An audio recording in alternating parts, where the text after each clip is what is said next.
This is our family at Buckingham Palace in 1985. So there I am with my mom and my dad, my two twin brothers. And like a lot of people in our generation, Asian and otherwise, I spend a lot of time thinking, what am I supposed to do with my life? Right? We go through this a lot of the time. What am I supposed to do? What am I supposed to do?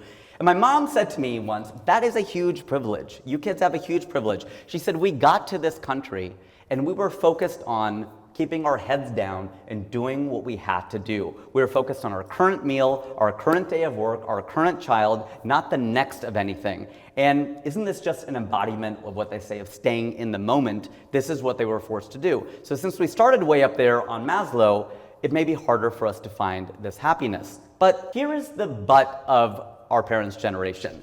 Our parents said that, they kept their heads down and they just did it. And I give them a lot of respect. Okay, my mom is still going strong. My dad passed away in May. That's been a really hard thing for our family this year. But it also, I think, helps, when you go through grief, if you lose somebody, this also stress tests this philosophy. Because if I looked at all this, I said, well, this is all BS after all. I don't believe in any of it. It actually makes me go, okay, some of these principles I believe in. I'm Hindu, I believe in faith, and whether you're Christian or Muslim or agnostic or anything, whatever your set of principles is, it gets tested during those times of loss and of grief. But the challenge for our parents' generation, with some exceptions, is they didn't do it. Their mental health wasn't always that good. They didn't address it. You've heard a lot about that in the last few days, of mental health, the saying we held it together. I don't know, sometimes that anger came out, that sadness came out, that disappointment came out. I don't know that they just did it and got all the way through it as healthily, if that's a word, as they could. Now add this to the fact, again, the water in which we're swimming, that your companies, all the companies here today, and over the course of this week, you hire ambitious people, right? We're here, we want more and bigger and faster and taller and stronger, and it never feels like it's enough. Another one, we're in Boston, so I have to put up a screenshot of The Departed, one of the great movies. So 2006, there's Martin Sheen and Mark Wahlberg. And there's a great scene there where Martin Sheen's character is trying to recruit Leonardo DiCaprio to come work in their department, and they're undercover cops in this one. And he says, we deal in deception here.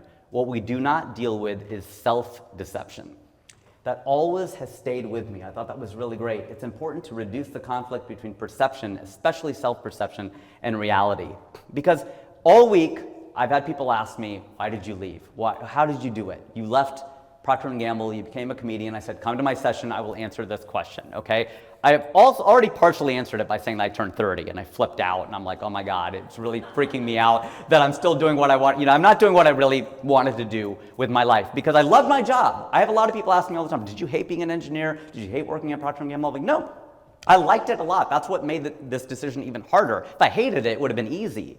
But it was really difficult. Most comedians are not engineers. Right, because the left brain, right brain thing, they're about as far apart as you can get. I'm just really smart. No, it's because a lot of us are cursed with this. So you're good at a lot of things, right? You're good at a lot of things. So it's hard to narrow it down into one thing. It was a series of 4 conversations that I had. One of them actually ended up in the New York Times. One of the conversations I had, it was an offhand remark by my brother. And there was a great article written. I could not screenshot the top of it because I don't have a subscription. So what I had to do was I pulled it up in Chrome and it pulled up the subscription thing. So I went over to Safari, shot the screen real fast, and this is what I got. So that's it. That's the middle of the article. Even the highlight isn't really relevant here, so ignore the highlight. But it was a great piece about the remarkable shelf life of the offhand comment.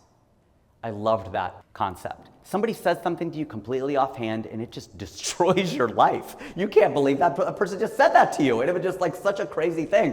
And I had that happen to me 4 times. And one of them was, I was in the media department at P&G and I was co-leading branded entertainment for all brands in North America. Super fun job, flying to LA and New York and talking to record labels and movie studios and talent firms. And my main contact at CAA, creative artist agency, the largest talent firm in the world, was this man named Roger Fishman. And we would talk every morning for about an hour. He was a great philosopher, and he would always share all this information and kind of life advice with me. Some of it sprinkled in here, I'm sure, because it got in there in the water somewhere in which I swim.